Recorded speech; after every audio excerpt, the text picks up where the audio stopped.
Eu quero convidar você a refletir junto com a sua família sobre uma palavra hoje muito importante que vem da parte do Senhor para você.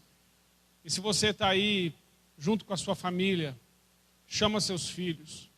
Essa é uma palavra que pais e filhos precisam ouvir juntos. Essa é uma palavra que homens, filhos, netos, eles precisam ouvir juntos. Porque é uma palavra muito importante que o Senhor tem para nós hoje sobre como discipular a futura geração. É um tempo muito próprio, irmãos, esse que estamos vivendo para sentarmos, conversarmos e alinharmos nosso coração com Deus, mas não só com Deus, também uns com os outros. Por isso eu quero falar com você hoje acerca de dois grandes homens de Deus que tiveram uma vida incrível, um sucesso incrível, alcançaram um lugar alto, mas falharam como pais.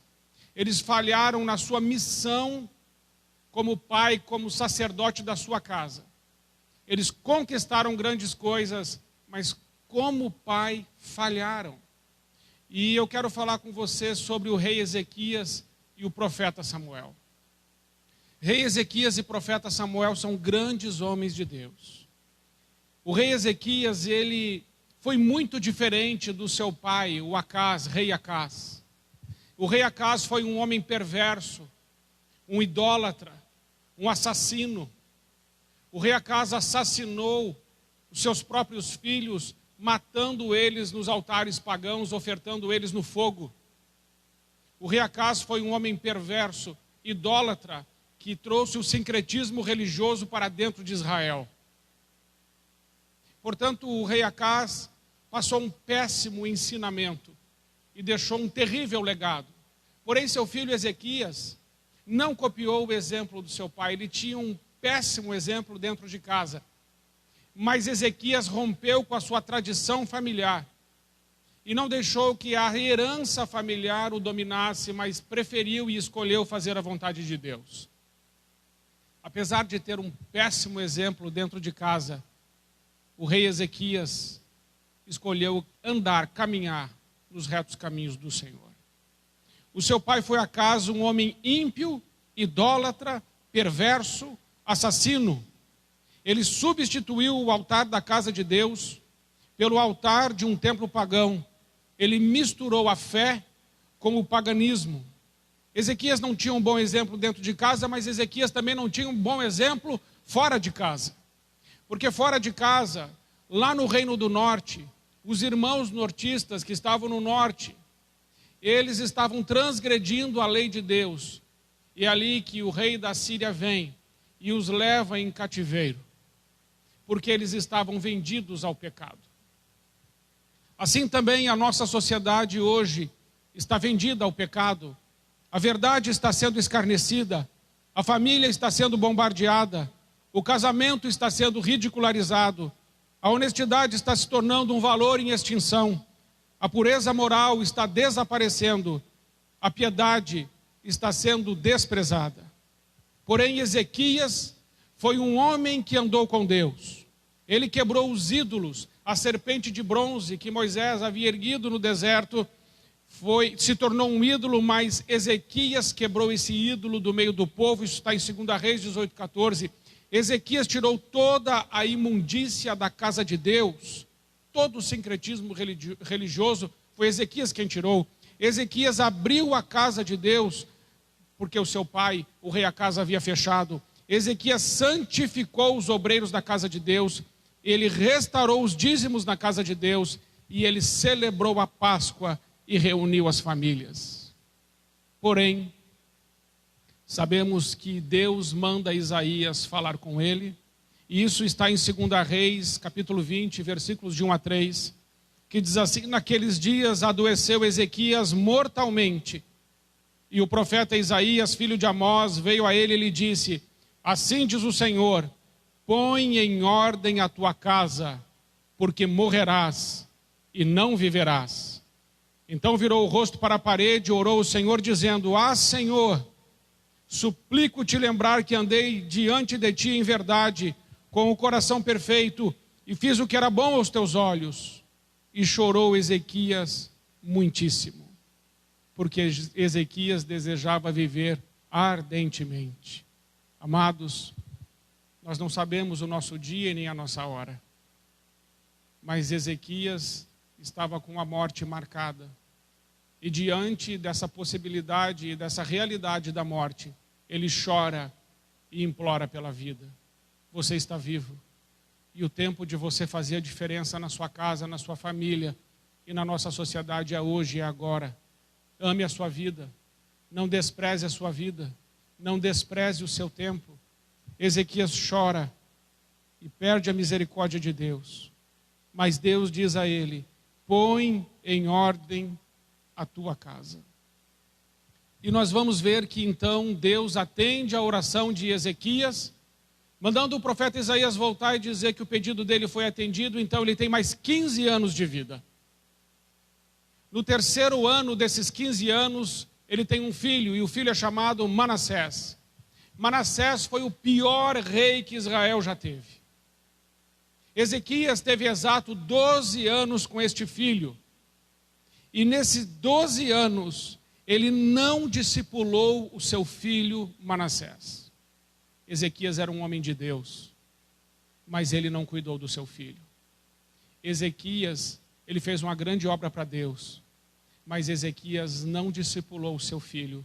E por isso, a palavra de Deus diz em Jeremias capítulo 5, versículos de 1 a 4 o seguinte: disse, porém, o Senhor: ainda que Moisés e Samuel se pusessem diante de mim, não estaria a minha alma com este povo. Lança-os diante da minha face e saiam. E será que quando te disserem, para onde iremos? Dir-lhe-ás, assim diz o Senhor: os que para a morte, os que para a espada, os que para a fome, os que para o cativeiro, porque visitá-lo-ei com 4 gêneros de males, diz o Senhor, com a espada para matar, e com os cães para os arrastarem, e com as aves do céu, e com os animais da terra para os devorarem e destruírem. Entregá-los-ei ao desterro em todos os reinos da terra, por causa de Manassés, filho de Ezequias. Então entenda uma coisa: aqui foi gerado o cativeiro babilônico.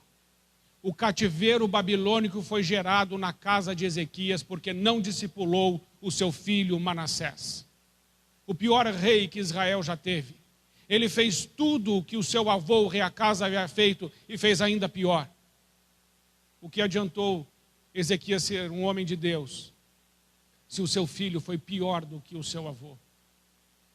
O que adiantou Ezequias ser um grande homem de Deus se o legado que ele deixou desagradou a Deus e gerou cativeiro babilônico naquele lugar?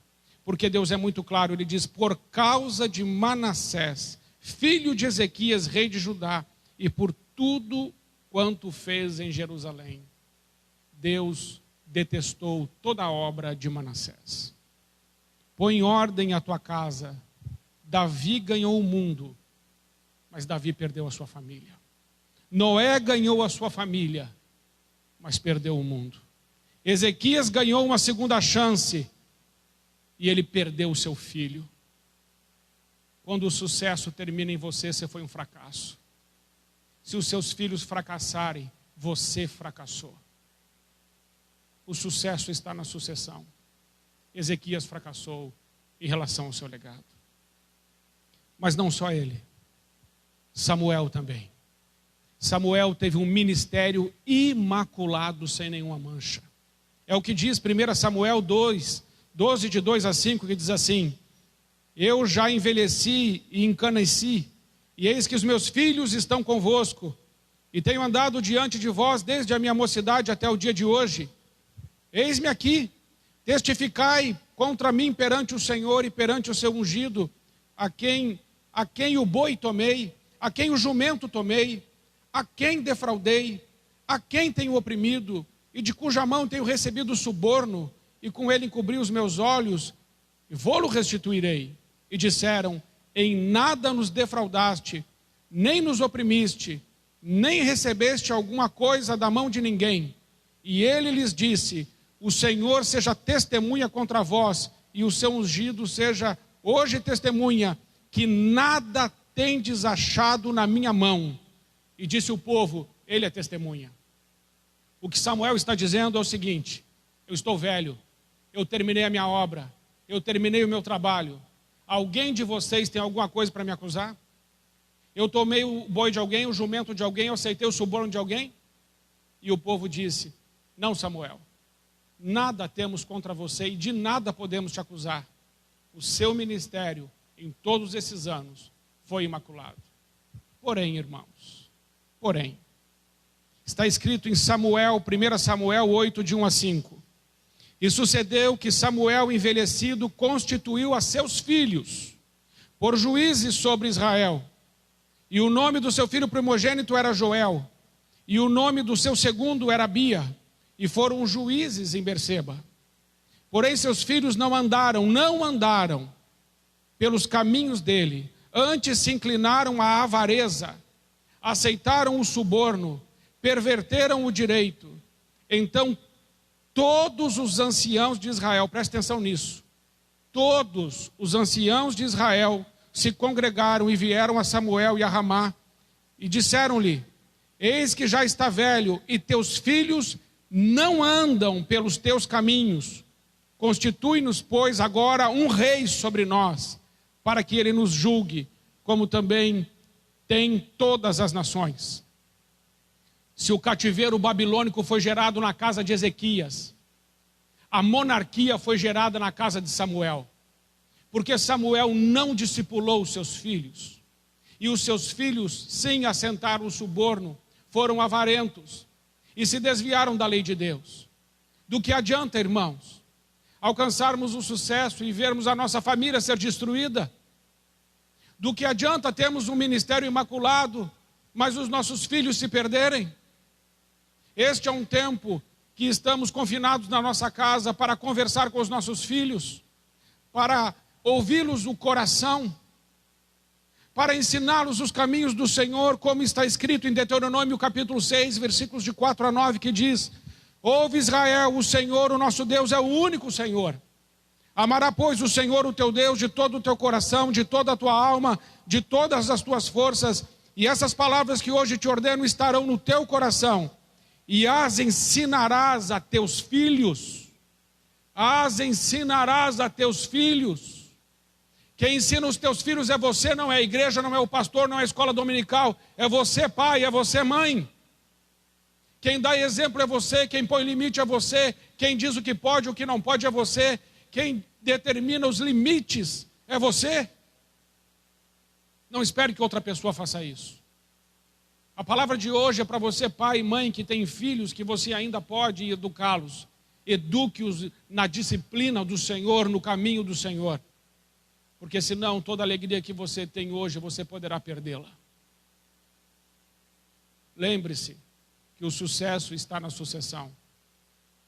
Lembre-se que se o sucesso acabar em você, você foi um fracasso. O que adianta você conquistar todas as coisas deste mundo e perder a sua família? E ensinarás a teus filhos, e delas falarás sentado em tua casa, e andando pelo caminho, e deitando-te e levantando-te. Também a atarás por sinal na tua mão, e terão por frontais entre os teus olhos, e escreverá nos umbrais da tua casa e nas tuas portas. Também diz o Salmo 44:1, ó Deus, nós ouvimos com os nossos ouvidos e os nossos pais, e nossos pais nos têm contado a obra que fizeste em seus dias, nos tempos da antiguidade. Pai e mãe, olhe bem para mim aqui, preste atenção. Comece a contar para os teus filhos os milagres que Deus já fez na sua vida. Comece a repartir com a tua família o que Deus tem feito na tua vida. Os milagres que Ele já fez, do que Ele te livrou, como Ele já te abençoou. Reparta isso com os teus. Eles precisam conhecer a tua história. Eles precisam conhecer o teu testemunho. Eles precisam conhecer a fidelidade de Deus na tua vida pela tua boca. E você que é filho, honra o teu pai, honra a tua mãe. Se o teu pai e a sua mãe não são crentes, você pode fazer como Ezequias fez. Ezequias não tinha um pai crente. Ezequias tinha um pai que se chamava Acás, que foi um rei terrível, que foi idólatra, que foi assassino, que promoveu o sincretismo religioso, que sacrificou seus filhos no altar pagão. que colocou o altar na casa de Deus. Mas mesmo assim, Ezequias escolheu andar na lei do Senhor. Você pode andar na lei de Deus, ainda que os seus pais não andem. É uma escolha sua. Escolha hoje, em nome de Jesus, a começar a ler a Bíblia, a começar a orar e confessar seus pecados, porque perto está o Senhor e ainda dá tempo. Também está escrito no Salmo 78, versículos 3 e 4, os quais temos ouvido e sabido, e nossos pais nos têm contado. Quem tem contado? Os nossos pais. Não os encobriremos aos seus filhos, mostrando a geração futura os louvores, mostrando à geração futura os louvores do Senhor, assim como a sua força e as suas maravilhas. E o Salmo 78, 6 e 7 ainda diz: para que a geração vindoura soubesse os filhos que nascessem, os quais levantassem e contassem aos seus filhos. Amém. Irmãos, essa palavra é uma palavra para você refletir e para você tomar uma atitude. Esse é um tempo de tomar atitude. O que precisa mudar na minha vida? Eu não tenho só que orar, eu tenho que tomar atitude. O que precisa mudar na minha família? Eu preciso orar sim, mas eu preciso começar a tomar atitude. Se você bebe, pare de beber. Se você fuma, pare de fumar. Se você é violento, pare de ser violento. Peça ao Espírito Santo que dê domínio próprio. Se você ainda não aceitou a Jesus, essa é a decisão mais importante da sua vida. Erga a mão na sua casa, aos céus, e diga: Senhor Jesus, eu te recebo como meu único e suficiente Salvador.